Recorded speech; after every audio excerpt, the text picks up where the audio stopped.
Le soleil du désert d'Al-Maria commençait à décliner lorsque Claire Dubois descendit de la Jeep qui l'avait amenée de la capitale. La chaleur émanait encore du sable doré, créant des ondes invisibles qui déformaient le paysage lointain. Devant elle s'élevait une construction qui défiait l'imagination, un palais mêlant architecture traditionnelle arabe et luxe moderne, ses tours s'élevant comme des doigts pointant vers le ciel infini. Madame Dubois. La voix appartenait à un homme élégant, vêtu d'impeccables vêtements blancs traditionnels. Je suis Ahmed, le majordome principal. Monsieur Rachid vous attend. Claire ajusta la bandoulière de sa modeste valise et hocha la tête. À 29 ans, elle avait vu de nombreux endroits grâce à son travail avec des organisations humanitaires, mais rien ne l'avait préparée à cela. Les murs étaient ornés de mosaïques complexes qui racontaient des histoires anciennes, et l'air transportait des arômes d'encens et d'épices qui la transportaient dans un monde complètement différent de sa Nice natale. « Comment va le patient ?» demanda-t-elle, suivant Ahmed à travers des couloirs qui semblaient n'avoir pas de fin. Monsieur Rachid a beaucoup souffert depuis l'incident. Ahmed marqua une pause, choisissant ses mots avec soin. L'attentat lors de la visite diplomatique l'a laissé, fragilisé. La perte de la vue a été soudaine, et il est devenu très réservé. Claire fronça les sourcils. Elle avait étudié le cas pendant le vol, mais les détails étaient rares. Un cheikh milliardaire de 38 ans, héritier d'un empire pétrolier, victime d'une attaque ayant entraîné la cécité. La famille avait spécifiquement demandé une infirmière parlant portugais, une exigence étrange qu'elle ne parvenait pas à comprendre. Ils s'arrêtèrent devant de doubles portes en bois sombre, sculptées de motifs géométriques qui hypnotisaient le regard. Ahmed frappa doucement et attendit une réponse qui vint en arabe, basse et profonde. « Il accepte de vous recevoir », murmura Ahmed en ouvrant les portes. L'ambiance qui se révéla coupa le souffle de Claire. C'était une pièce immense, avec un plafond voûté et des vitraux colorés qui peignaient le sol de lumière fragmentée. De lourds rideaux bloquaient la majeure partie de la lumière naturelle, créant une pénombre accueillante. Au centre, assis dans un fauteuil en cuir clair, se trouvait l'homme. Rachid ibn Khalid al-Sarraf était différent de ce qu'elle avait imaginé. Il y avait une élégance naturelle dans sa posture, même dans l'immobilité. Il portait une simple tunique blanche, et ses cheveux sombres étaient légèrement ébouriffés. Mais ce furent ses yeux qui la surprirent fermés, oui, mais il y avait une sérénité qui contrastait avec la tension émanant du reste de son corps. « Monsieur Rachid, dit-elle en anglais, s'approchant lentement. Je suis Claire Dubois, votre nouvelle infirmière. » Il tourna le visage dans la direction de sa voix, et Claire remarqua que ses yeux restaient fermement clos. « Vous parlez portugais, dit-il, et sa voix portait un accent qui mêlait éducation britannique et cadence mélodique de l'arabe. « Oui, c'est ma langue maternelle. J'ai trouvé étrange que ce soit une exigence spécifique pour le poste. » Un sourire presque imperceptible effleura les lèvres de Rachid. « Disons que, le portugais me rappelle de bons souvenirs. Des souvenirs de quand je pouvais encore voir le monde. » Claire tira une chaise et s'assit en face de lui, gardant une distance respectueuse. Il y avait quelque chose chez cet homme qui l'intriguait profondément. Ce n'était pas seulement sa richesse évidente ou le mystère entourant sa condition. C'était quelque chose de plus subtil, une tristesse qui semblait venir de beaucoup plus profond que la perte de la vue. « Pouvez-vous me parler de votre routine ?» demanda-t-elle, ouvrant un petit carnet.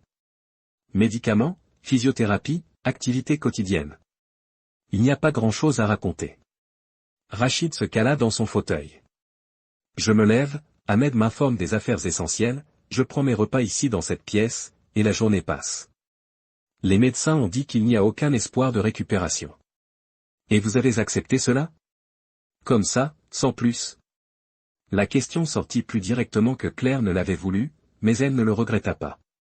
Elle avait travaillé avec de nombreux patients désespérés, et elle reconnaissait la résignation quand elle la voyait.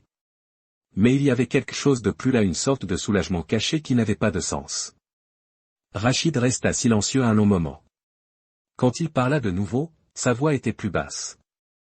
Parfois, Madame Dubois, l'obscurité est plus clémente que la lumière. Au moins ici, dans ce silence, je n'ai pas besoin de voir les visages intéressés, les faux sourires, les mains tendues cherchant des faveurs. Cela ressemble à quelqu'un qui était fatigué du monde bien avant de perdre la vue. L'observation de Claire plana dans l'air comme de l'encens. Rachid tourna légèrement le visage, comme s'il pouvait réellement la voir à travers ses paupières closes. « Vous êtes très direct pour une infirmière. Et vous êtes très réfléchi pour un patient en déni. » Cette fois, le sourire de Rachid fut authentique. Touché. Claire passa l'heure suivante à l'examiner avec un soin professionnel. Elle vérifia ses réflexes, testa sa coordination, prit des notes détaillées. Tout au long du processus, elle remarqua de petites choses qui la laissèrent perplexe. Ses mouvements étaient trop précis pour quelqu'un qui avait récemment perdu la vue. Quand elle déplaçait des objets dans la pièce, il semblait savoir exactement où ils se trouvaient. « Monsieur Rachid, dit-elle finalement, quand avez-vous quitté cette pièce pour la dernière fois? Pourquoi? Le monde est toujours le même dehors. Mais vous ne le savez pas.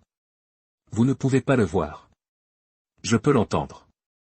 Je peux le sentir. » Il gesticula vaguement. Ahmed me dit tout ce que je dois savoir. Claire ferma son carnet d'un doux claquement. Avec tout le respect que je vous dois, ce n'est pas vivre. C'est juste, exister. Et quelle serait la différence, selon vous? Vivre, c'est sentir le sable entre les doigts, c'est entendre le vent murmurer d'anciens secrets, c'est savoir que chaque jour apporte de nouvelles possibilités, même quand nous ne pouvons pas les voir. Les mots sortirent de son cœur, portés par le souvenir de sa propre jeunesse sur les plages de Nice, quand sa grand-mère italienne lui avait enseigné que la vie était faite pour être ressentie, pas seulement observée. Rachid resta immobile si longtemps que Claire commença à se demander si elle avait trop parlé. Puis, lentement, il se leva. « Montrez-moi, dit-il simplement. »« Quoi ? » ?»« Ce sable qui murmure des secrets. Ces vents qui apportent des possibilités. » Claire ressentit un mélange de surprise et de détermination. « Maintenant ? Pourquoi pas ? Ou votre médecine traditionnelle n'inclut-elle pas l'air frais ? » Elle rit, malgré elle. « Ma médecine traditionnelle inclut beaucoup de choses que les médecins conventionnels n'approuvent pas, alors nous sommes bien servis. Je n'approuve pas non plus beaucoup de choses conventionnelles. » Ahmed apparut à la porte comme s'il avait été invoqué, portant un châle léger et des lunettes de soleil pour Rachid. Claire observa que le majordome ne semblait pas surpris par la demande comme s'il savait que ce moment viendrait. Le patio du palais était encore plus impressionnant que l'intérieur. Des jardins géométriques parfaits s'étendaient dans toutes les directions, avec des fontaines qui créaient une douce symphonie aquatique. Mais ce fut lorsqu'ils arrivèrent sur la terrasse principale que Claire comprit véritablement où elle se trouvait. Le désert s'étendait jusqu'à l'horizon, une immensité dorée qui changeait de teinte au fur et à mesure que la lumière du soleil déclinait. Il n'y avait rien entre eux et l'éternité seulement du sable, le ciel et la sensation d'être au seuil entre deux mondes. « Décrivez-moi, » dit Rachid, et il y avait une urgence dans sa voix que Claire n'attendait pas. Elle ferma les yeux un instant, se laissant absorber par le paysage. C'est comme si Dieu avait versé de l'or liquide à perte de vue. Le vent porte, l'espoir. Oui, c'est ça. L'odeur de l'espoir. L'espoir a une odeur? Oui. Il sent les possibilités infinies, les nouveaux départs, les... Claire s'arrêta, surprise par ses propres mots. Excusez-moi, parfois je suis trop poétique. Ne vous excusez pas. Il y a longtemps que personne ne m'a apporté de poésie. Ils restèrent là dans un silence partagé, Claire observant le désert et Rachid. Claire fronça les sourcils. Un instant, elle aurait presque juré avoir vu ses yeux bouger derrière ses lunettes de soleil, comme s'il suivait le vol d'un oiseau dans le ciel.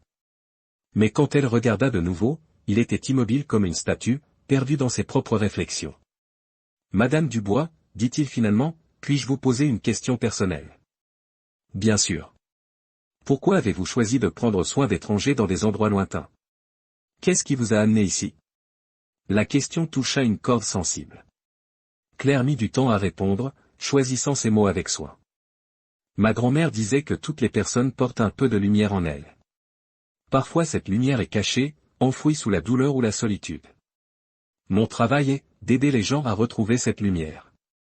Et si la lumière est éteinte pour toujours? Alors vous en allumez une nouvelle.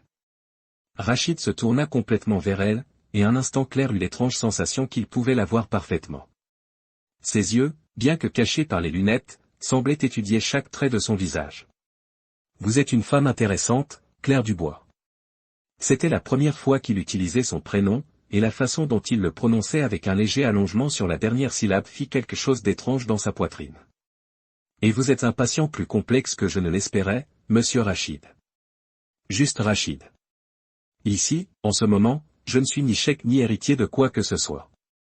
Je suis juste un homme qui essaie de trouver son chemin dans l'obscurité. Les mots planèrent entre eux, chargé de signification qu'aucun des deux n'était prêt à nommer. Le soleil s'était complètement couché, et les premières étoiles commençaient à apparaître dans le ciel violet du désert. Nous devrions rentrer, dit Claire finalement, bien qu'une partie d'elle veuille rester là pour toujours, perdue dans ce moment suspendu entre réalité et rêve. Oui, acquiesça Rachid, mais il ne bougea pas immédiatement. Claire? Oui. Merci. De m'avoir montré qu'il existe encore des couleurs au-delà de l'obscurité. Alors qu'il retournait au palais, Claire ne pouvait se défaire de la sensation qu'il y avait quelque chose de profondément faux ou peut-être profondément juste dans toute cette situation. Rachid se déplaçait avec une confiance qui défiait sa prétendue cécité, et il y avait des moments où elle aurait presque juré qu'il la regardait directement. Mais surtout, il y avait quelque chose dans ses yeux même cachés par les lunettes qui éveillait en elle une curiosité dangereuse. Une envie de connaître non seulement le patient, mais l'homme derrière la tragédie.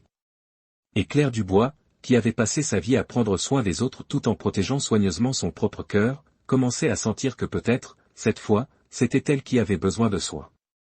Les premiers jours de Claire au palais établirent une routine à la fois prévisible et pleine de petites surprises. Elle se levait avant l'aube pour assister au lever du soleil depuis la terrasse de sa chambre, un spectacle qu'elle ne se lassait jamais de contempler. Le désert changeait de couleur comme un kaléidoscope naturel, passant du violet profond au rose doux, puis alors incandescent. Rachid, découvrit-elle, était un homme aux habitudes rigoureuses, même dans sa prétendue limitation. Il se levait ponctuellement à 6 heures du matin, prenait un long bain, et l'attendait dans la pièce principale à 7 heures précises. Ahmed était toujours présent, offrant du thé à la menthe et des dattes fraîches, mais Claire commença à remarquer que le majordome disparaissait discrètement après les premières minutes, les laissant seuls. « Bonjour, Rachid », dit-elle le matin de son 4e jour, entrant dans la pièce avec son énergie matinale habituelle. « Bonjour, Claire. » Il était assis dans le même fauteuil, mais aujourd'hui, il y avait quelque chose de différent dans sa posture. « Vous avez bien dormi ? » Comme une pierre. « Et vous ? » Le désert a ses propres sons la nuit. Parfois, il est difficile de distinguer les bruits réels des échos de la mémoire. Claire s'installa sur la chaise qu'elle considérait déjà comme la sienne et étudia son visage. Il y avait une tension qui n'existait pas les jours précédents, comme s'il avait passé la nuit à lutter contre un démon intérieur. « Vous voulez en parler ? » ?»« De quoi ? » ?»« De ce qui vous tient éveillé. »« Je suis infirmière, vous vous souvenez ? Je reconnais l'insomnie quand je la vois. » Rachid rit doucement, un son qui devenait familier et que Claire découvrait qu'elle attendait avec impatience. « Vous êtes très perspicace. Ça fait partie du travail. » « Alors ?» Il resta silencieux un long moment, ses mains tambourinant nerveusement sur les accoudoirs du fauteuil. « J'ai rêvé de mon jeune frère hier soir. » C'était la première fois qu'il mentionnait sa famille, et Claire sentit qu'elle était admise en territoire sacré. « Vous étiez proche ? » Khalil était, différent du reste d'entre nous. Rêveur, rebelle, plein de vie. La voix de Rachid devint distante. Il détestait les traditions familiales, les arrangements, les attentes. Il disait qu'il voulait se marier par amour, pas par politique. Et il a réussi ? Il n'en a pas eu l'occasion. Rachid serra les poings. La famille lui a arrangé des fiançailles quand il a eu 25 ans. Il n'a pas pu supporter la pression. Claire comprit qu'il y avait une histoire beaucoup plus douloureuse derrière ces mots soigneusement choisis. Qu'est-il arrivé ? Il est parti. Simplement, parti. Et je ne l'ai plus jamais revu. Le mot « parti » portait un poids que Claire reconnaissait. C'était la façon dont les gens parlaient des pertes trop grandes pour être nommées directement. Vous vous en voulez ? Ce n'était pas une question, et Rachid n'essaya pas de le nier. J'étais l'aîné. J'aurais dû le protéger, j'aurais dû trouver un moyen de... Rachid. Claire se pencha en avant, sa voix ferme mais douce. Vous ne pouvez pas porter le poids des choix d'une autre personne, même si c'est quelqu'un que vous aimez. Je peux et je le porte. Il tourna son visage vers elle. C'est pourquoi je suis ici, dans cette obscurité. C'est ce que je mérite. Les mots frappèrent Claire comme un coup de poing à l'estomac. Soudain, beaucoup de choses commencèrent à prendre sens: la réclusion excessive, l'acceptation passive de la cécité, la façon dont il semblait presque soulagé d'être isolé du monde. Rachid, regardez-moi. Je ne peux pas, Claire. Littéralement, je ne peux pas, alors écoutez-moi attentivement. Elle se leva et marcha jusqu'à se tenir juste devant lui. Votre culpabilité ne ramènera pas votre frère. Et vous isoler du monde, ce n'est pas honorer sa mémoire, c'est gaspiller la vie que vous avez encore. Vous ne comprenez pas. Je comprends plus que vous ne l'imaginez. Claire s'agenouilla devant son fauteuil, posant doucement ses mains sur les siennes. Mon père m'a abandonné quand j'avais 5 ans. Il a simplement disparu de ma vie comme si je n'avais jamais existé. J'ai passé des années à me culpabiliser, pensant que si j'avais été une meilleure fille, plus obéissante, n'importe quoi, il serait resté. Rachid resta complètement immobile, et Claire sentit qu'il absorbait chaque mot. Ma grand-mère m'a appris que porter la culpabilité, c'est comme tenir du sable dans les mains, plus vous serrez fort, plus il s'échappe entre vos doigts. La seule chose qui reste est d'apprendre à lâcher prise. Et vous avez réussi? À lâcher prise? J'apprends encore. Chaque jour. Ils restèrent en silence, les mains de Claire couvrant toujours les siennes. C'était un moment d'intimité qui les surprit tous les deux par son intensité. Claire, dit Rachid finalement, puis-je vous confier un secret? Bien sûr. Parfois, quand vous parlez du Brésil, de votre enfance, des plages de Nice, je peux presque voir les images que vous décrivez. Comme si votre voix était capable de créer de la lumière là où il n'y a que de l'obscurité. Le cœur de Claire s'accéléra. Il y avait quelque chose dans la façon dont il avait dit cela, une vulnérabilité brute qui la toucha profondément. Parlez-moi davantage de votre grand-mère, dit-il. Elle semble avoir été une personne spéciale. Claire s'installa mieux sur le sol, tenant toujours ses mains. Grand-mère Giulia était une force de la nature. Elle a émigré d'Italie seule à 19 ans, a construit toute une vie de ses propres mains. C'est elle qui m'a élevé après le départ de mon père. Et votre mère? Maman avait 3 emplois pour nous faire vivre. Grand-mère était là quand je me réveillais de cauchemars, qui m'apprenait à faire des pâtes fraîches, qui me racontait des histoires de saints et de miracles. Vous croyez au miracle? Claire réfléchit attentivement à la question. Je crois que parfois les choses les plus extraordinaires se produisent de la manière la plus simple. Un étranger qui vous offre de l'aide quand vous en avez le plus besoin, un mot gentil au bon moment, une seconde chance quand vous pensiez ne pas la mériter. Comme vous êtes ici. Les mots sortirent si bas que Claire les entendit à peine. Quoi? Rien. Continuez à parler. Votre voix m'apaise. Claire sentit ses joues rougir. Il y avait quelque chose dans la façon dont Rachid lui parlait, une intimité qui allait au-delà de la relation professionnelle entre infirmière et patient. Grand-mère disait que Dieu parle à travers les bonnes personnes qu'il met sur notre chemin. Que parfois, quand nous sommes perdus, il nous envoie des anges déguisés en étrangers. Et vous pensez que c'est ça? Un ange déguisé? Claire rit, mais il y avait une tension derrière le son. Je ne suis qu'une infirmière française qui est très loin de chez elle. C'est peut-être exactement ce dont j'ai besoin. La conversation fut interrompue par l'arrivée d'Ahmed, qui apportait le déjeuner. Claire remarqua que le majordome l'observait avec une expression curieuse, comme s'il évaluait quelque chose qu'il ne parvenait pas à nommer. Monsieur Rachid, dit Ahmed en anglais, votre cousine Amira a appelé. Elle aimerait vous rendre visite demain. Claire sentit Rachid se tendre sous ses mains. Dites-lui que je ne reçois pas de visite. Monsieur, avec tout le respect que je vous dois, elle a insisté. Elle a dit qu'elle avait des nouvelles importantes concernant les affaires familiales. Ahmed. La voix de Rachid portait une autorité que Claire n'avait jamais entendue auparavant. J'ai dit que je ne recevais pas de visite. Le majordome s'inclina légèrement et sortit, mais Claire perçut la tension qui resta dans l'air même après son départ. Famille compliquée, demanda-t-elle doucement. La famille Al-Sarraf fait beaucoup de choses, mais simple n'en a jamais été une. Rachid retira ses mains des siennes et se cala dans son fauteuil.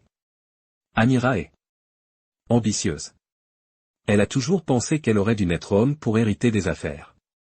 Et maintenant, avec vous, éloignée, elle voit une opportunité. Exactement. Claire étudia son profil, remarquant qu'une ombre était tombée sur ses traits. Vous ne lui faites pas confiance. Je ne fais confiance à personne dans la famille. Sauf. Il s'arrêta brusquement. Sauf qui? Personne. Je ne fais confiance à personne. Mais Claire avait saisi l'hésitation, et une étrange intuition commença à se former dans son esprit. Il y avait beaucoup de choses à propos de Rachid qui n'avaient pas de sens, sa cécité opportune, son isolement auto-imposé, la façon dont il semblait parfois la regarder directement. Rachid, dit-elle avec prudence, Puis-je vous poser une question directe? Toujours. Pourquoi spécifiquement une infirmière parlant portugais? Quelle est la vraie raison? Le silence qui suivit fut si long que Claire commença à se demander s'il répondrait. Quand il parla finalement, sa voix était chargée d'une émotion qu'elle ne put identifier. Parce que le portugais est la seule langue qui parvient encore à me toucher. La seule qui me rappelle ce que c'est de ressentir sans penser, d'aimer sans calculer. Et d'où vient cette association? Rachid tourna complètement son visage vers elle, et un instant Claire eut l'impression absolue qu'il pouvait la voir parfaitement à travers ses lunettes de soleil. De quelqu'un que j'ai connu il y a longtemps. Quelqu'un qui m'a appris qu'il existe des choses plus précieuses que l'or ou le pouvoir. Qu'est-il arrivé à cette personne? Je l'ai perdu. Ou plutôt, je l'ai laissé partir parce que j'étais aveugle à ce qui comptait vraiment. Et je ne parle pas de la cécité physique. Claire sentit son cœur s'accélérer dangereusement. Il y avait une intensité dans la voix de Rachid qui suggérait que cette histoire personnelle était liée d'une manière ou d'une autre à sa présence ici. Peut-être pourrez-vous la retrouver. Peut-être. Il se pencha légèrement vers elle. Ou peut-être, le destin m'a-t-il envoyé quelque chose d'encore mieux. Les mots planèrent entre eux comme une promesse non prononcée. Claire sentit qu'elle marchait au bord d'un précipice émotionnel, et qu'un faux pas pourrait tout changer entre eux. Rachid. Oui. Je dois vérifier vos médicaments. C'était une faible excuse et ils le savaient tous les deux, mais Rachid acquiesça comme s'il comprenait son besoin de reculer de l'instant. Pendant que Claire organisait ses médicaments, son esprit bouillonnait de questions. Il y avait des couches chez Rachid ibn Khalid al-Sarraf qu'elle commençait à peine à gratter, et chaque révélation l'intriguait plus profondément. Mais surtout, il y avait une sensation croissante que sa présence dans ce palais n'était pas une coïncidence. Comme si des forces invisibles avaient conspiré pour l'amener ici, à cet homme solitaire qui portait des culpabilités qui ne lui appartenaient pas. Et Claire, qui avait passé sa vie à prendre soin des autres tout en gardant son propre cœur soigneusement protégé, commençait à réaliser que c'était peut-être elle qui avait le plus besoin de guérison. La visite d'Amira al-Sarraf eut lieu malgré les objections de Rachid. Claire était en train d'organiser les médicaments du matin lorsqu'elle entendit le son de talons résonner dans les couloirs de marbre, accompagné de la voix autoritaire d'une femme discutant avec Ahmed. C'est mon cousin et j'ai le droit de le voir. Les affaires de la famille ne peuvent pas attendre indéfiniment vos caprices. Claire regarda Rachid, qui s'était visiblement raidi dans son fauteuil. Ses doigts serraient les accoudoirs de la chaise assez fort pour blanchir ses phalanges. Voulez-vous que je lui demande de revenir un autre jour, offrit Claire à voix basse. Ça ne servirait à rien. Amira est comme une tempête quand elle décide de frapper un endroit, il n'y a aucun moyen de l'arrêter. Les portes s'ouvrirent en grand, et une femme impressionnante entra dans la pièce comme si elle en était la propriétaire. Amira al-Sarraf était une vision d'élégance féroce grande, vêtue d'un tailleur impeccable, les cheveux sombres attachés en un chignon parfait. Ses yeux sombres balayèrent la pièce jusqu'à se poser sur Claire avec une intensité presque physiquement inconfortable. Alors vous êtes l'infirmière française, dit-elle dans un anglais parfait, mais empreint d'un accent qui laissait transparaître ses origines aristocratiques. Choix intéressant, cousin. Amira. La voix de Rachid était soigneusement neutre. Je pensais avoir clairement indiqué que je ne voulais pas recevoir de visite. Et moi, je pensais avoir clairement indiqué que les affaires de la famille ne pouvaient pas être abandonnées pendant que vous vous livrez à ce drame. Elle gesticula vaguement dans sa direction, comme si sa condition était un inconvénient mineur. Claire sentit une vague de colère monter dans sa gorge. Excusez-moi, mais... Vous n'avez pas d'excuse ici, ma chère. Amira la coupa avec un sourire glacial. C'est une conversation de famille. Claire reste, dit Rachid fermement. C'est mon infirmière et elle a tout le droit d'être présente pour surveiller ma condition. Votre condition? Amira rit, un son sans humour. Rachid, mon cher, nous savons tous les deux que vous êtes parfaitement. Attention, Amira. Il y avait une menace voilée dans la voix de Rachid qui fit Claire regarder rapidement entre les deux. Que Amira était-elle sur le point de dire? Et pourquoi Rachid l'avait-il interrompu si brusquement? Très bien, dit Amira, changeant clairement de stratégie. Parlons des contrats de forage dans le secteur ouest. Il y a des décisions à prendre immédiatement. Pendant l'heure suivante, Claire observa fascinée comment Rachid menait une réunion d'affaires complexe sans jamais ouvrir les yeux ni retirer ses lunettes de soleil. Il parlait de chiffres, de localisation géographique, de questions politiques régionales avec une précision qui suggérait une connaissance intime et actuelle de tous les aspects de l'empire familial. Mais ce fut quand Amira mentionna, le nouveau géologue allemand, que quelque chose d'étrange se produisit. Claire vit Rachid se pencher presque imperceptiblement en avant, comme s'il se concentrait sur quelque chose. Un instant, elle aurait juré avoir vu ses yeux bouger derrière ses lunettes, suivant les gestes d'Amira. Le docteur Muller est fortement recommandé, disait Amira. Il propose une approche complètement nouvelle pour l'extraction dans la région nord-est. J'ai déjà travaillé avec des Allemands, dit Rachid lentement. Ils sont méticuleux. Parfois trop méticuleux. Celui-ci est différent. Plus flexible dans ses méthodologies. Il y eut un échange de regards entre les cousins que Claire ne put déchiffrer, mais qui portaient des sous-entendus de signification qui allaient bien au-delà des questions d'affaires. Quand Amira partit enfin, elle laissa derrière elle une traînée de parfums chers et une tension qui semblait coller au mur. Claire attendit d'être sûre qu'elle était partie avant de se tourner vers Rachid. Famille charmante, commenta-t-elle sèchement. Amira est compliquée. Elle a ses propres ambitions. Et je soupçonne que vous n'en faites pas partie. Rachid rit, mais il n'y avait pas d'humour dans le son. Disons que mon actuelle incapacité a été commode pour certaines personnes. Claire étudia son profil avec une attention renouvelée. Rachid, puis-je vous poser une question technique? Bien sûr. Pendant la réunion avec votre cousine, vous avez démontré une connaissance détaillée des localisations géographiques, des questions logistiques complexes. Comment maintenez-vous ces informations à jour si vous êtes isolé ici depuis des mois? Il y eut une pause presque imperceptible avant que Rachid ne réponde. Ahmed m'informe quotidiennement de tous les aspects essentiels des affaires. Ahmed est donc très efficace. Pour réussir à transmettre autant de détails techniques verbalement. Il est exceptionnel. Mais Claire détecta quelque chose dans sa voix, une hésitation qui ne correspondait pas à ses réponses précédentes. C'était comme s'il naviguait prudemment entre vérité et demi-vérité. Rachid, dit-elle doucement, vous me faites confiance. La question le prit au dépourvu. Il tourna son visage vers elle, et de nouveau Claire eut la sensation troublante qu'il pouvait la voir parfaitement. Pourquoi demandez-vous cela? Parce que j'ai l'impression qu'il y a des choses que vous ne me dites pas. Et si nous devons continuer à travailler ensemble, si vous voulez vraiment aller mieux, nous avons besoin d'une honnêteté totale. Le silence qui suivit fut si intense que Claire pouvait entendre son propre cœur battre.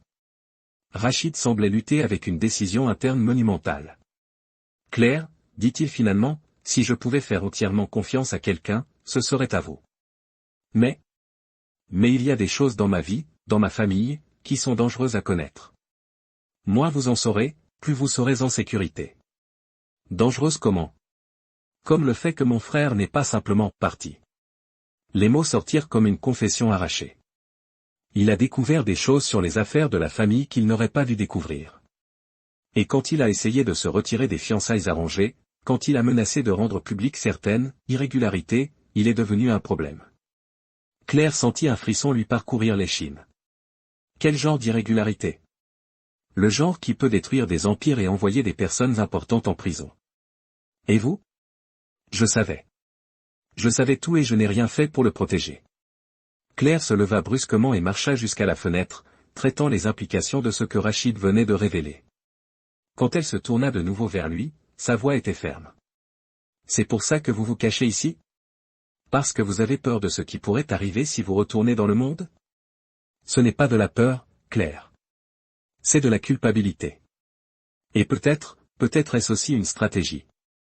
Stratégie? Rachid se leva lentement, et Claire remarqua de nouveau à quel point ses mouvements étaient précis, assurés. Si je suis ici, aveugle et inoffensif, je ne représente une menace pour personne. Les gens baissent leur garde autour d'un homme brisé. Et vous entendez des choses. Vous apprenez des choses. Exactement. Claire sentit comme si le sol s'était dérobé sous ses pieds. Rachid, vous êtes en train de me dire que votre cécité est stratégique? La question plana dans l'air comme une bombe sur le point d'exploser. Rachid resta complètement immobile, et Claire pouvait voir la lutte interne reflétée dans chaque ligne de son corps. Je dis, dit-il finalement, que parfois l'obscurité est plus éclairante que la lumière. Ce n'était pas une réponse directe, mais pour Claire, c'était une confirmation suffisante. Son cœur commença à battre si fort qu'elle était sûre qu'il pouvait l'entendre. Mon Dieu, murmura-t-elle. Vous pouvez voir. Claire. Vous pouvez voir. La réalisation la frappa comme une vague. Tout ce temps, vous étiez, pourquoi? Pourquoi faire semblant? Pourquoi me laisser croire que? Parce que vous êtes la première personne depuis des années à me voir comme un homme, pas comme un chèque. La première à me parler sans intérêt, sans arrière-pensée. Mais vous m'avez trompé. Vous m'avez laissé croire que je m'occupais d'un homme aveugle alors qu'en réalité. En réalité, vous vous occupiez d'un homme perdu. Qui peut ou non voir physiquement, mais qui était complètement aveugle à tout ce qui compte vraiment dans la vie. Claire s'éloigna de lui, se sentant trahie et confuse. J'ai besoin d'air frais. Claire, attendez. Mais elle sortait déjà de la pièce, son non-sens dessus-dessous par une révélation qui changeait tout entre eux. Dehors, sur la terrasse, Claire respira profondément l'air sec du désert. Son esprit bouillonnait de questions, mais surtout d'un sentiment d'avoir été manipulé de manière fondamentale. Combien de ce que Rachid avait partagé avec elle était réel? Les moments d'intimité, les confidences, la connexion croissante entre tout cela avait-il été construit sur un mensonge?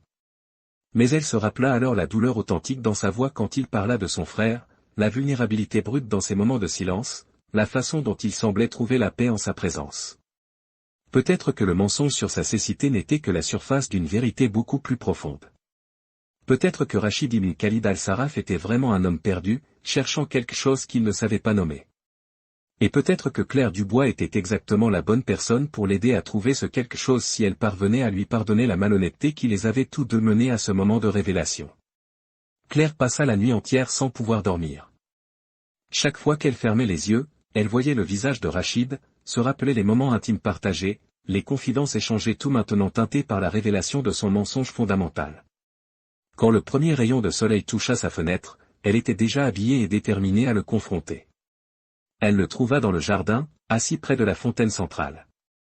Pour la première fois depuis son arrivée, il ne portait pas de lunettes de soleil. Ses yeux étaient ouverts, contemplant l'eau qui dansait à la lumière dorée du matin. Il y avait une beauté mélancolique dans sa posture qui fit le cœur de Claire piquer traîtreusement. « Alors vous pouvez vraiment voir, dit-elle, s'arrêtant à quelques mètres de distance. » Rachid ne se retourna pas, mais elle vit ses épaules se tendre. « Oui. Depuis quand? J'ai toujours pu. L'attentat n'a jamais eu lieu. » Claire sentit une nouvelle vague de colère. Alors tout était un mensonge? Absolument tout? Maintenant, il se tourna vers elle, et Claire fut choquée par ce qu'elle vit dans ses yeux. Ce n'étaient pas les yeux d'un manipulateur calculateur, mais d'un homme portant un poids qui menaçait de l'écraser. Pas tout, dit-il doucement. Mes sentiments pour vous, cela n'a jamais été un mensonge. Des sentiments basés sur quoi, Rachid? Sur une farce que vous avez créée? Comment puis-je faire confiance à quoi que ce soit que vous dites maintenant? Vous ne pouvez pas. Et je n'attends pas que vous fassiez confiance.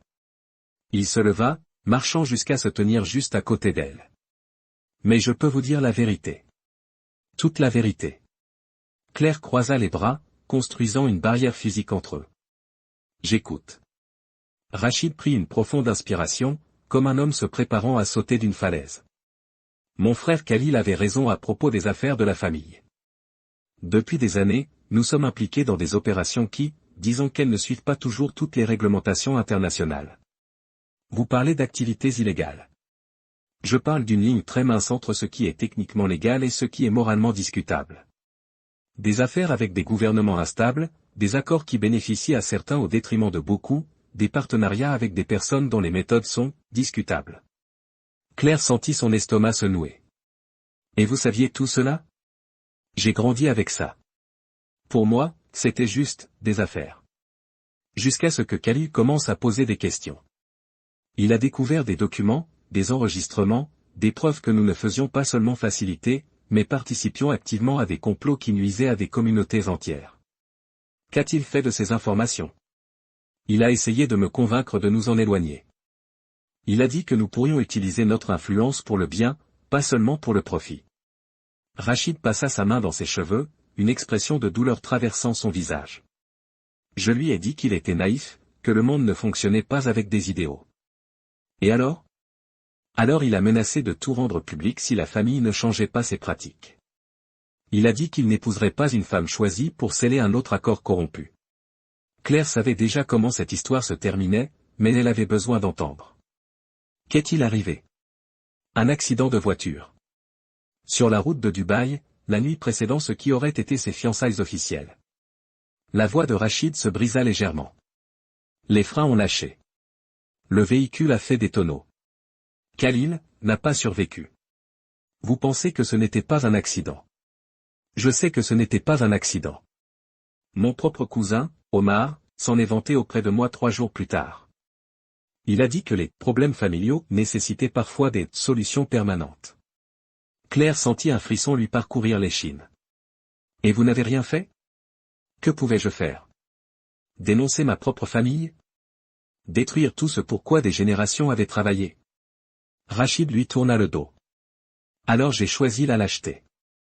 J'ai fait semblant de croire à la version officielle, j'ai continué ma vie privilégiée, et j'ai essayé d'oublier. Mais vous n'avez pas réussi à oublier. Comment aurais-je pu? Khalil apparaissait dans mes rêves toutes les nuits, me demandant pourquoi je ne l'avais pas protégé. Et pendant la journée, je devais faire semblant d'être l'héritier parfait, souriant aux mêmes personnes qui avaient ordonné la mort de mon frère. Claire commençait à comprendre la complexité de la situation, mais cela ne diminuait pas son sentiment de trahison. Alors vous avez décidé de feindre la cécité. Pourquoi? Parce qu'un homme aveugle est invisible. Les gens parlent devant vous comme si vous n'existiez pas. Ils complotent, planifient, révèlent des secrets.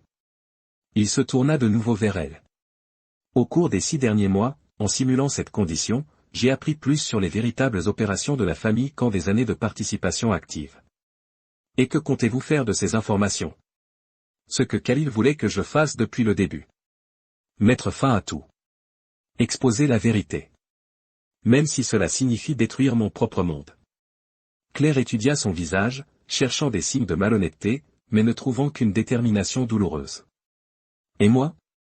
Où est ma place dans votre mission de rédemption? Rachid fit un pas dans sa direction, mais s'arrêta quand elle recula.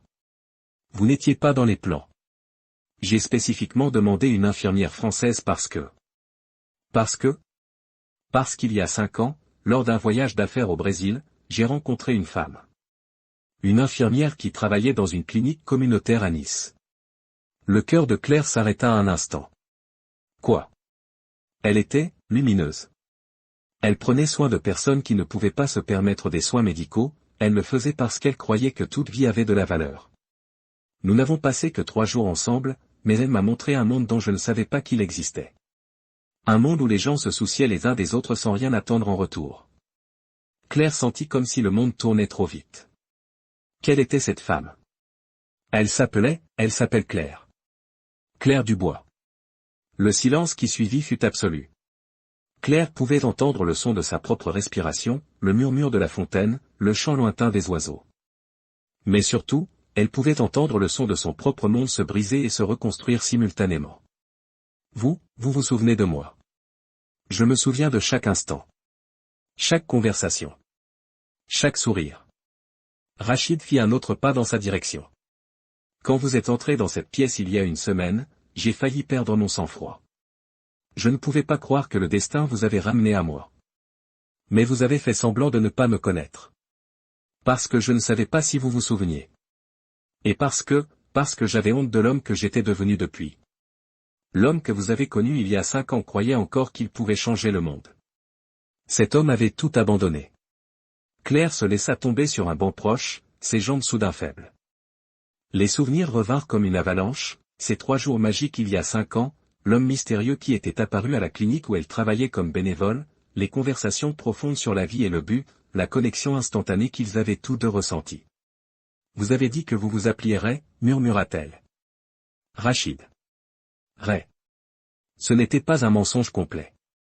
Et vous avez dit que vous étiez consultant en affaires. Techniquement vrai aussi.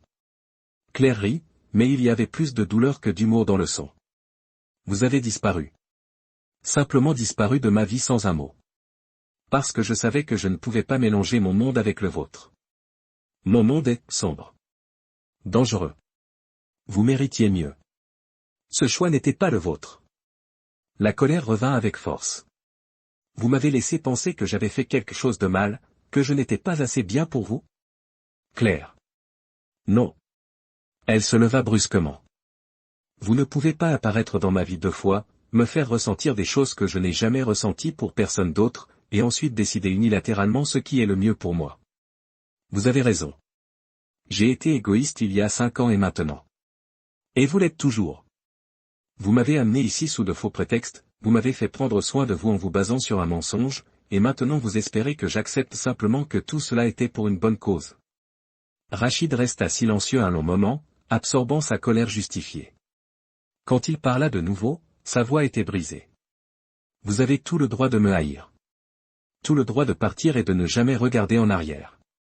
Mais avant de faire cela, je dois que vous sachiez, ces derniers jours avec vous ont été les seuls moments de paix véritables que j'ai eus depuis la mort de Khalil. Pour la première fois depuis des années, je me suis souvenu de l'homme que j'étais. De l'homme que vous m'avez inspiré à être il y a 5 ans. Claire sentit des larmes brûler ses yeux, mais ne les laissa pas tomber. Cela ne change pas le fait que vous m'avez menti. Non, cela ne change rien. Mais j'espère que cela explique pourquoi. Et maintenant? Que attendez-vous qu'il se passe maintenant? Rachid la regarda avec une expression qui mêlait espoir et désespoir. J'espère que vous me donnerez une chance de prouver que je peux être l'homme que vous m'avez inspiré à être. J'espère que vous m'aiderez à honorer la mémoire de mon frère et à faire ce qu'il n'a jamais eu la chance de faire. Et si je dis non? Si je fais simplement mes valises et que je retourne en France? Alors je comprendrai. Et je passerai le reste de ma vie en sachant que j'ai eu 2 chances avec la femme la plus extraordinaire que j'ai jamais rencontrée, et que j'ai gâché les 2 à cause de ma propre lâcheté. Claire l'étudia en silence, son cœur une guerre entre amour, colère, déception et une espérance tenace qui refusait de mourir. J'ai besoin de temps, dit-elle finalement. J'ai besoin de temps pour digérer tout cela. Autant de temps qu'il vous faudra. Et je veux que vous arrêtiez de faire semblant. Plus de lunettes de soleil, plus de théâtralité. Si nous devons travailler ensemble à partir de maintenant, ce sera avec une honnêteté totale. Un sourire petit, mais sincère, toucha les lèvres de Rachid. Honnêteté totale. Et je veux tout savoir. Tous les plans, tous les risques, toutes les conséquences de ce que vous comptez faire. Tout. Claire acquiesça, se sentant simultanément épuisée et étrangement énergisée. Alors recommençons. Correctement cette fois. Elle lui tendit la main, formelle, professionnelle. Je suis Claire Dubois. Infirmière. Et vous êtes? Rachid prit sa main, mais au lieu de la serrer, il la porta à ses lèvres et déposa un doux baiser sur ses doigts. Je suis Rachid ibn Khalid al-Sarraf. Un homme qui a commis beaucoup d'erreurs et qui essaie de s'en repentir. Et je suis éperdument amoureux de vous. Claire sentit son cœur s'emballer au contact de sa main et à cette déclaration, mais elle garda son expression sérieuse. Eh bien, monsieur al-Sarraf, cela complique un peu les choses. Cela complique? Parce que, malgré toute la colère et la déception que je ressens, je suis aussi amoureuse de vous. Et cela rendra très difficile de maintenir le professionnalisme nécessaire pour vous aider dans votre mission de rédemption. Cette fois, le sourire de Rachid fut large et sincère, transformant complètement son visage. Alors je suppose que nous devrons trouver comment naviguer ces complications ensemble. Ensemble, acquiesça Claire. Mais avec une honnêteté totale à partir de maintenant. Honnêteté totale, répéta-t-il, comme si c'était un vœu sacré. Et là, dans le jardin silencieux du palais au milieu du désert, 2 cœurs blessés commencèrent le délicat processus de reconstruction de la confiance qui serait essentielle pour le voyage dangereux qui les attendait. Dans les jours qui suivirent la révélation de la vérité, le palais sembla prendre une énergie complètement nouvelle. Rachid avait complètement abandonné la farce de la cécité, et Claire put enfin le voir tel qu'il était vraiment, un homme à la présence magnétique, à l'intelligence affûtée et à une détermination qui avait été trempée par la souffrance. Ils établirent une nouvelle routine. Chaque matin, ils se retrouvaient dans la bibliothèque privée de Rachid, une pièce que Claire ne connaissait pas pendant son temps à prendre soin du patient aveugle. C'était un environnement impressionnant, avec des étagères allant du sol au plafond, d'anciennes cartes sur les murs et une table en acajou massif où Rachid avait étalé des documents, des photographies et des dossiers qui racontaient l'histoire sombre de l'Empire al-Sarraf. C'est ce que Khalil a découvert, dit Rachid un matin, poussant un épais dossier vers Claire. Contrats falsifiés, pots de vin à des fonctionnaires gouvernementaux, accords avec des milices locales pour protéger des champs pétroliers. Claire feuilleta les documents, son expression devenant plus grave à chaque page. Rachid, cela pourrait détruire non seulement votre famille, mais plusieurs administrations gouvernementales. Exactement. C'est pourquoi Khalil a été réduit au silence. Et c'est pourquoi vous êtes en danger maintenant. Nous sommes en danger maintenant, la corrigea-t-il doucement. En décidant de rester, vous en êtes devenu partie. Claire leva les yeux des documents pour croiser son regard. Vous me donnez une dernière chance de partir. Je suis honnête quant au risque. Et je choisis de rester. Elle ferma le dossier avec détermination. Quel est le plan? Rachid se leva et marcha jusqu'à une carte sur le mur, désignant plusieurs emplacements marqués de punaises rouges. La plupart des activités illégales se déroulent dans cette région, au nord-est. Des champs pétroliers officiellement enregistrés comme temporairement inactifs, mais qui en réalité fonctionnent à pleine capacité. Où va le pétrole? Vendu au marché noir à des pays sous embargo. Les profits sont blanchis via des sociétés écrans dans des paradis fiscaux. Claire étudia la carte, son esprit analytique traitant les informations. Comment comptez-vous exposer cela? Khalil avait commencé à rassembler des preuves, mais il avait besoin d'un accès physique au site pour obtenir des preuves irréfutables. Il planifiait un voyage d'inspection, quand il a été empêché. Et vous voulez finir ce qu'il a commencé. Je veux lui rendre la justice qu'il mérite. Et je veux honorer la mémoire de l'homme qu'il était. Claire remarqua l'émotion brute dans la voix de Rachid et sentit son cœur se serrer. Ces derniers jours, elle avait appris à lire les nuances de ses expressions, à reconnaître quand la culpabilité menaçait de l'étouffer. Rachid, dit-elle doucement, vous ne pouvez pas sauver Khalil. Mais vous pouvez sauver d'autres personnes qui sont lésées par ces opérations. C'est ce que j'essaie de faire. Non, vous essayez de vous punir de sa mort. Il y a une différence. Rachid la regarda un long moment, puis marcha jusqu'à l'endroit où elle était assise. Comment parvenez-vous toujours à voir à travers moi? Parce que je vous connais. Je vous ai connu il y a 5 ans, et j'apprends à vous connaître de nouveau maintenant. Il s'agenouilla à côté de sa chaise, prenant ses mains. Claire, il y a quelque chose que je dois vous dire à propos de ces 3 jours à Nice. Quoi? J'étais là non seulement pour affaires. J'enquêtais sur une plainte concernant l'une de nos filiales françaises, une entreprise qui aurait déversé des déchets toxiques dans des eaux où travaillaient des pêcheurs locaux. Claire sentit son cœur s'accélérer. L'entreprise qui affectait la communauté de pêcheurs où je travaillais comme bénévole. Oui. Quand j'ai su ce que notre entreprise faisait, quand je vous ai vu prendre soin d'enfants malades à cause de notre négligence.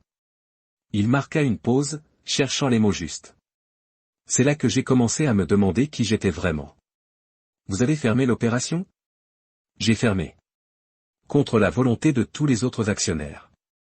Cela nous a coûté des millions en compensation et en nettoyage environnemental. Claire se souvenait vaguement du moment où la situation s'était améliorée dans la communauté de pêcheurs, mais elle n'avait jamais su qui avait été responsable du changement. Pourquoi ne m'avez-vous jamais dit cela? Parce que c'était le moins que je puisse faire. Cela n'annulait pas des années de dommages. Mais c'était un début. Oui. Et vous en avez été l'inspiration. Ils restèrent silencieux un instant, l'intensité du moment grandissant entre eux. Claire était douloureusement consciente de sa proximité, de la chaleur de ses mains sur les siennes, de la façon dont ses yeux semblaient voir directement à travers ses défenses. Claire, dit-il doucement, puis-je vous embrasser? La question la prit au dépourvu. Ils avaient dansé autour de l'attirance entre eux pendant des jours, mais toujours en gardant une distance respectueuse. Maintenant, avec la vérité enfin entre eux, la tension était devenue presque insupportable. Rachid. Si vous dites non, je respecterai. Mais je dois que vous sachiez que je ne pense à rien d'autre depuis que vous êtes revenu dans ma vie. Claire le regarda dans les yeux et y vit non seulement du désir, mais quelque chose de beaucoup plus profond. Elle vit l'homme qu'elle avait connu il y a 5 ans, mais aussi l'homme qu'il était devenu plus complexe, plus blessé, mais aussi plus déterminé à faire ce qui était juste. Oui, murmura-t-elle. Le baiser fut doux au début, hésitant, comme si tous deux testaient un territoire nouveau et dangereux. Mais quand Claire répondit, se penchant plus près de lui, toute la retenue se brisa. 5 ans de manque, des jours de tension, et l'intensité émotionnelle de leur révélation se combinèrent en un moment de passion qui les laissa tous deux à bout de souffle. Quand ils se séparèrent finalement, Claire tremblait légèrement. Cela complique les choses. Je sais. Nous sommes au milieu de quelque chose de dangereux, et maintenant. Et maintenant, nous avons encore plus de raisons d'être prudents. Rachid caressa doucement son visage. Claire, si quelque chose m'arrive pendant cette mission. Ne dites pas ça. Je dois le dire. Si quelque chose m'arrive, je veux que vous promettiez de retourner en France immédiatement. Que vous n'essaierez pas de continuer seul. Rachid. Promettez. Claire vit le sérieux dans ses yeux et réalisa qu'il était sincèrement préoccupé par sa sécurité. Seulement si vous promettez de ne rien faire d'imprudent ou d'héroïque. Que nous resterons professionnels et prudents. Je promets. Alors je promets aussi. Ils scellèrent l'accord par un autre baiser, celui-ci plus doux, plus intime. Quand ils se séparèrent, Claire se força à se reconcentrer sur les documents. Alors, quelle est la prochaine étape? Nous devons accéder au champ pétrolier du Nord-Est. Khalil avait prévu de se faire passer pour un inspecteur environnemental allemand, d'où la référence d'Amira au docteur Müller. Vous voulez utiliser l'identité que Khalil a créée? C'est notre meilleure chance. J'ai tous les faux documents qu'il a préparés, et l'opération attend toujours la visite d'inspection. Claire pensa aux implications. Quand? La fenêtre idéale est lors du prochain changement d'équipe, dans 5 jours. La sécurité sera plus détendue, et nous aurons un accès maximal. Et moi? Vous resterez ici, en sécurité. Absolument pas, Claire se leva, sa voix ferme. Si nous devons le faire, nous le ferons ensemble. Claire, c'est trop dangereux. Rachid ibn Khalid al-Sarraf, si vous pensez que je vais vous laisser partir seul dans une mission qui pourrait entraîner quelque chose de terrible vous arrivant, vous vous trompez lourdement. Mais vous n'avez pas d'expérience avec. J'ai de l'expérience en travaillant dans des situations dangereuses. J'ai travaillé dans des camps de réfugiés, dans des zones de conflit.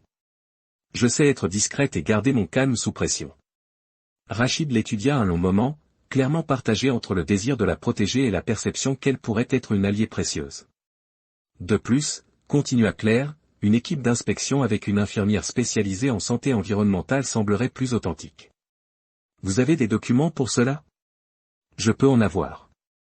Mon travail humanitaire m'a donné des contacts dans diverses organisations internationales. Claire, si nous faisons cela ensemble, il n'y a pas de retour en arrière. Une fois que nous entrerons dans ces camps, nos vies changeront pour toujours. Même si nous sortons avec les preuves, nous ne pourrons jamais revenir à ce que nous étions avant. Claire prit ses mains, le regardant directement dans les yeux. Rachid, il y a 5 ans, vous avez disparu de ma vie parce que vous pensiez que nous n'étions pas compatibles. Ne faites pas la même erreur 2 fois. C'est différent. Maintenant, il y a de vrais risques. Et il n'y en avait pas il y a 5 ans? Vous pensez que je ne savais pas qu'il y avait quelque chose que vous ne me disiez pas? Vous pensez que je n'ai pas remarqué que vous luttiez avec de profondes questions morales? Rachid resta silencieux, absorbant ses mots. La différence maintenant, c'est que nous sommes honnêtes l'un envers l'autre. Et si nous devons affronter les risques, nous les affronterons ensemble. Vous êtes absolument certaine? Je suis certaine de vouloir être du bon côté de l'histoire. Et je suis certaine de vouloir être à vos côtés. Rachid la serra dans ses bras, la tenant comme si elle était la chose la plus précieuse au monde. Alors planifions cela correctement. Nous honorerons Khalil de la manière qu'il mérite. Ensemble, dit Claire, ressentant un mélange de peur et de détermination. Ensemble, acquiesça-t-il. Dehors, le soleil du désert poursuivait son implacable voyage dans le ciel, ignorant les 2 cœurs qui avaient décidé de tout risquer par amour et justice. Mais à l'intérieur de la bibliothèque silencieuse, entourée de preuves de corruption et de secrets de famille, Claire et Rachid commencèrent à élaborer les plans qui changeraient leur vie pour toujours. Et pour la première fois depuis la mort de Khalil, Rachid ressentit quelque chose qu'il avait oublié comment expérimenter, l'espoir. Non seulement de rédemption, mais d'un avenir où l'amour et la justice pourraient coexister.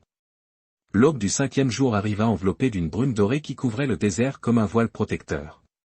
Claire se réveilla les nerfs à vif, sachant que ce serait le jour qui changerait tout.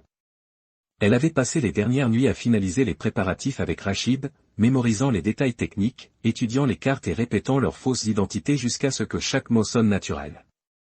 Rachid l'attendait dans le hall principal, vêtu de vêtements qu'elle ne l'avait jamais vu porter, un pantalon kaki pratique, une chemise claire à manches longues, des bottes de terrain. Il semblait plus jeune, plus proche de l'homme qu'elle avait connu 5 ans auparavant à Nice. Ces documents l'identifiaient comme le docteur Klaus Müller, spécialiste allemand en impact environnemental. « Prête, docteur Dubois ?» demanda-t-il avec un léger accent allemand qui l'impressionna. « Prête, docteur Müller ?» répondit-elle, ajustant la bandoulière de sa mallette médicale. Ahmed les accompagna jusqu'à la Jeep modifiée, équipés de véritables détecteurs environnementaux qui donneraient de l'authenticité à leur mission. Le majordome, qui s'était révélé un allié crucial ces derniers jours, remit à Rachid un téléphone satellite. Pour les urgences, monsieur. Et rappelez-vous, si nous n'avons pas de vos nouvelles dans 24 heures, nous activerons le protocole de sécurité. Claire ne demanda pas ce que signifiait « protocole de sécurité », mais l'expression grave d'Ahmed laissa entendre que des plans de contingence étaient en cours. Le voyage jusqu'au champ pétrolier prit 3 heures à travers des paysages qui passaient progressivement de dunes dorées à des formations rocheuses, puis à une zone industrielle qui contrastait brutalement avec la beauté naturelle du désert. Des tours de forage s'élevaient comme des dinosaures métalliques, des pompes travaillaient à un rythme hypnotique, et l'odeur de pétrole brut imprégnait l'air. À l'entrée principale, ils furent accueillis par un homme corpulent en uniforme militaire. Claire remarqua immédiatement les armes que lui et ses collègues portaient beaucoup plus de puissance de feu qu'il n'en faudrait pour protéger une opération pétrolière légitime. Docteur Muller ? L'homme examina attentivement leurs documents.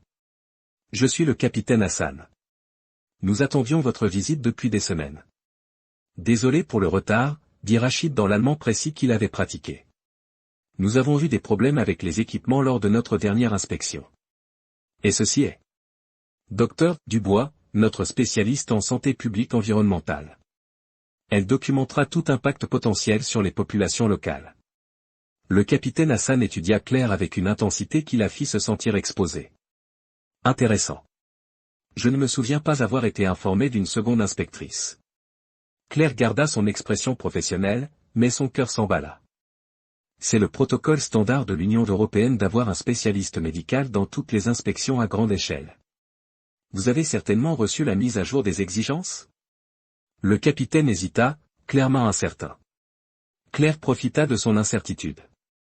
Si vous préférez, nous pouvons revenir demain après que vous ayez vérifié auprès de vos autorités supérieures. Mais cela signifierait retarder notre rapport d'une semaine supplémentaire. La mention des retards sembla trancher la question. Non, non. Procédons.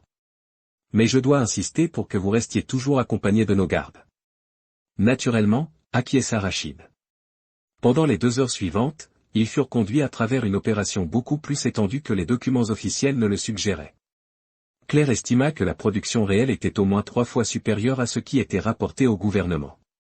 Plus préoccupants encore étaient les signes évidents de négligence environnementale. Des flaques de pétrole contaminaient le sol, des gaz étaient brûlés sans filtres adéquats, et elle vit au moins 2 zones où des déchets toxiques étaient enfouis sans confinement approprié. Docteur Muller, murmura-t-elle en allemand, les lectures de contamination sont bien au-dessus des limites de sécurité. Documentez tout, répondit-il à voix basse. Le moment critique arriva lorsqu'ils furent conduits à ce que le capitaine appela la zone de stockage temporaire. C'était une installation souterraine qui n'existait pas officiellement, où d'énormes réservoirs stockaient du pétrole prêt pour le transport. Impressionnant, commenta Rachid, photographiant discrètement avec un équipement caché dans son détecteur de gaz. La capacité est bien plus grande que ce que nous attendions. Oui, et bien. Le capitaine semblait mal à l'aise. C'est une expansion récente. C'est alors que Claire vit quelque chose qui lui glaça le sang. Sur une table improvisée, il y avait des documents partiellement visibles. Même de loin, elle pouvait lire une partie d'un en-tête, opération Khalil liquidation complète. Rachid, murmura-t-elle urgemment en portugais. Il suivit son regard et elle vit son expression changer complètement. Toute la couleur s'échappa de son visage quand il comprit ce qu'il voyait. Quelque chose ne va pas, docteur Muller, demanda le capitaine, remarquant le changement. Non, juste, les lectures de méthane sont préoccupantes, improvisa Rachid, mais sa voix était tendue. Claire réalisa qu'il devait partir immédiatement. Quel que soit le contenu de ces documents, il ne pouvait pas risquer d'être découvert avant d'avoir obtenu l'information. Capitaine Hassan, dit-elle fermement, je dois effectuer quelques analyses de sol à la périphérie de l'installation. Pour mon rapport médical. C'est possible. Mais un de mes hommes doit vous accompagner. Bien sûr. 20 minutes plus tard, en bordure de l'opération, Claire et Rachid se retrouvèrent enfin seuls quelques instants pendant que leur accompagnateur répondait à un appel radio. Vous avez vu ? Demanda Rachid à voix basse. Oui. Opération Khalil. Ils ont nommé quelque chose du nom de votre frère. J'ai besoin de ces documents. Rachid, non. C'est trop dangereux. Claire, vous ne comprenez pas. S'il y a une opération au nom de Khalil, cela signifie que... Cela signifie qu'il pourrait avoir des preuves directes de son implication. Je comprends. Mais nous ne pouvons pas simplement y retourner et les prendre. Alors quoi? Claire réfléchit rapidement. Pouvez-vous créer une diversion? Quelque chose qui fasse courir tout le monde dans une direction? Comme quoi? Une alarme de fuite de gaz. Vous avez l'équipement nécessaire pour simuler une urgence. Rachid la regarda avec un mélange d'admiration et de peur. Claire, si nous nous faisons prendre. Nous ne le saurons pas. Mais j'ai besoin que vous me fassiez confiance. 15 minutes plus tard, Rachid réussit à déclencher une véritable alarme dans l'une des tours de forage, suggérant une fuite potentiellement dangereuse. Le chaos qui s'ensuivit fut exactement ce que Claire espérait. Tous les gardes coururent pour enquêter sur l'urgence. Elle eut 3 minutes pour entrer dans la zone de stockage, photographier les documents de L, Opération Khalil, et découvrir la vérité dévastatrice qu'ils contenaient. Ce n'était pas seulement des preuves de la mort de Khalil. C'étaient des plans détaillés pour une opération d'assassinat qui incluait non seulement Khalil, mais toute personne qui aurait pu avoir accès aux informations qu'il avait rassemblées. Et à la fin de la liste figurait un nom qui lui glaça le sang, Dr. Klaus Müller, inspecteur environnemental. Il savait. Dès le début, il savait que Rachid viendrait. Claire. La voix de Rachid l'avertit que le temps était écoulé. Elle sortit en courant de l'installation souterraine, son cœur battant si fort qu'elle était sûre que tout le monde pouvait l'entendre. Quand elle rejoignit Rachid, elle vit dans ses yeux qu'il avait également compris la gravité de la situation. « Nous devons partir d'ici maintenant, dit-elle doucement. Je suis d'accord. Mais calmement. Nous ne devons pas paraître paniqués. Les 20 minutes suivantes furent les plus longues de la vie de Claire. Ils terminèrent leur « inspection » avec un professionnalisme forcé, remercièrent le capitaine Hassan pour sa coopération, et s'éloignèrent des champs pétroliers à une vitesse soigneusement contrôlée. Ce n'est que lorsqu'ils furent à 1 heure de l'opération que Rachid arrêta enfin la Jeep. « Montrez-moi, dit-il. » Claire lui tendit son appareil photo, et ils parcoururent ensemble les documents photographiés. À chaque image, l'expression de Rachid devenait plus sombre. « Mon Dieu, murmura-t-il finalement. Non seulement ils ont tué Khalil. Ils ont systématiquement planifié d'éliminer toute personne qui pourrait poursuivre son enquête.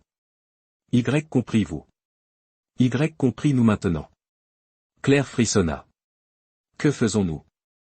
Nous faisons ce que Khalil aurait fait. Nous rendons tout public. Immédiatement. Et après. » Rachid la regarda, et Claire vit une détermination de fer dans ses yeux. « Après, nous disparaissons. Ensemble. Où ça? N'importe où nous pourrons commencer une nouvelle vie. Loin de la famille Al-Sarraf, loin de ce monde. » Claire l'étudia attentivement. « Vous êtes sûr? Cela signifie abandonner tout votre héritage, votre position, votre identité. Claire, il y a 5 ans, je vous ai laissé partir parce que je pensais que mon monde était incompatible avec qui vous étiez. Maintenant, je réalise que ce n'est pas mon monde qui compte, c'est la personne que je choisis d'être en son sein. Et qui choisissez-vous d'être? Je choisis d'être l'homme que vous m'avez inspiré à être. L'homme que Khalil voulait que je sois. Il prit ses mains. Je choisis d'être quelqu'un digne de votre amour. » Les larmes vinrent enfin, toutes les émotions des derniers jours se déversant d'un coup. Rachid. Épouse-moi, Claire. Les mots sortirent si simples, si naturels, qu'un instant elle ne fut pas sûre d'avoir bien entendu. Quoi? Épouse-moi. Non pas comme cheikh et infirmière, non pas comme héritier et employé. Comme Ray et Claire, comme les personnes que nous étions toujours destinées à être. Claire le regarda dans les yeux et vit non pas l'homme puissant qu'elle avait connu au palais, ni même le jeune idéaliste d'il y a 5 ans. Elle vit simplement un homme qui l'aimait suffisamment pour abandonner un empire pour elle. Oui, dit-elle. Oui, je vous épouse. Le baiser qu'ils partagèrent là, au milieu du désert, avec le soleil se couchant derrière eux et un avenir incertain devant, fut différent de tous les autres. Ce fut un baiser de promesse, d'engagement, de 2 personnes choisissant consciemment de construire quelque chose de nouveau et de vrai sur les ruines de leurs vies antérieures. 6 mois plus tard, dans une petite église de Nice, Claire Dubois épousa un homme que le monde ne connaissait que sous le nom de Ray Müller. Les documents qu'ils avaient obtenus des champs pétroliers avaient été remis à des journalistes d'investigation internationaux, entraînant des scandales qui firent tomber des gouvernements et conduisirent plusieurs membres de la famille Al-Sarraf en prison. Rachid avait formellement renoncé à toutes ses revendications sur l'héritage familial et était devenu un consultant environnemental légitime, travaillant pour des organisations qui se souciaient réellement de la protection de l'environnement et de la justice sociale. Claire était retournée travailler dans des cliniques communautaires, mais maintenant avec un partenaire qui partageait complètement sa vision de la façon dont le monde pouvait être meilleur. La nuit de leur mariage, alors qu'ils marchaient sur la plage où ils s'étaient rencontrés 5 ans auparavant, Ray s'arrêta et désigna les étoiles. « Vous savez ce que j'ai appris de tout cela » dit-il. « Quoi ?» Que parfois, la seule façon de trouver la lumière est d'avoir le courage d'abandonner l'obscurité qui nous est familière. Claire sourit, pensant à sa grand-mère Julia et à sa conviction que Dieu envoie des anges déguisés en étrangers. Et parfois, dit-elle, les anges reviennent pour nous donner une seconde chance. Ils marchèrent dans un silence confortable, deux personnes qui avaient appris que le véritable amour ne consiste pas à trouver quelqu'un de parfait, mais à choisir de construire quelque chose de parfait ensemble, même lorsque le monde entier s'écroule autour. Dans le palais vide du désert d'Al-Maria, Ahmed souriait en lisant la lettre que Rachid lui avait laissée. Avec la lettre se trouvait une somme suffisante pour garantir que le fidèle majordome n'aurait plus jamais besoin de travailler, et une invitation à leur rendre visite quand il le souhaiterait en France. Et quelque part entre les étoiles et le son éternel des vagues, l'esprit de Khalil ibn Khalid al-Sarraf trouva enfin la paix, sachant que justice avait été rendue et que l'amour avait triomphé du pouvoir. Et ainsi nous arrivons à la fin de ce voyage épique d'amour, de courage et de rédemption. L'histoire de Rachid et Claire nous enseigne que parfois il faut tout perdre pour trouver ce qui compte vraiment. Que le véritable amour ne connaît pas de frontières ni de classe sociale, ni de religion, ni de nationalité. Si cette histoire a touché votre cœur autant qu'elle a touché le mien en la racontant, n'oubliez pas de laisser un j'aime pour que davantage de personnes puissent être émues par cette saga inoubliable. Partagez en commentaire, quel a été le moment le plus émouvant pour vous? Est-ce qu'en Claire a découvert la vérité sur Rachid? Leur retrouvaille? Ou peut-être la fin pleine d'espoir sur la plage de Nice? Et n'oubliez pas de vous abonner à la chaîne pour ne manquer aucune de nos prochaines histoires d'amour qui promettent d'émouvoir et d'inspirer. Activez la clochette des notifications car chaque semaine, une nouvelle saga vous attend. À la prochaine histoire, et souvenez-vous, le véritable amour trouve toujours son chemin. Cœur rouge.